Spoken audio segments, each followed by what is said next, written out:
Inatasan ni Pangulong Ferdinand Marcos Jr. ang Department of Human Settlements and Urban Development na magtayo ng mas marami at dekalidad na pabahay na malapit sa mahalagang serbisyong panlipunan. Samantala, inulat ng palasyo na 70% epektibo ang vaccination program ng pamahalaan laban sa African Swine Fever o ASF. Si President Catarong magbabalita.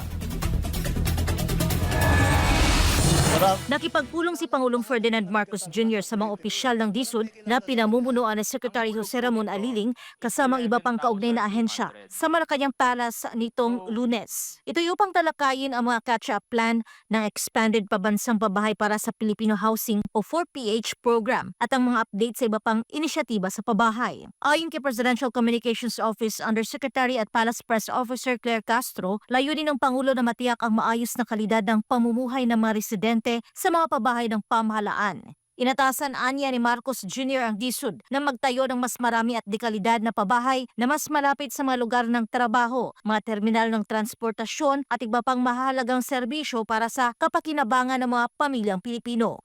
Ipinag-utos din ng Pangulo sa DSUD na isulong ang pagkakaroon ng flexible at abot-kayang paraan ng pabahay para sa mga low at middle income na pamilya, kagaya ng rental housing at ibang programa.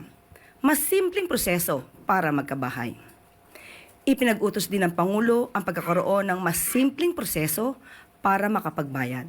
Samantala, iniulat din ng palasyo ang pag-unlad sa mga hakbang ng Department of Agriculture para sa pagpigil sa pagkalat ng African Swine Fever o ASF sa buong bansa. Sambit ni Castro, sa pulong na ginanap nitong Lunes ng umaga, iniulat ni DA Secretary Francisco Chu Laurel Jr. kasama ng iba pang opisyal ang tungkol sa 70% bisa ng programa ng pamahalaan sa pagbabakuna laban sa ASF. Sinabi ni Castro na halos 500,000 baboy na ang nabakunahan kontra ASF sa mga lalawigan ng Batangas, Rizal, Laguna, Bulacan, Tarlac at Pampanga.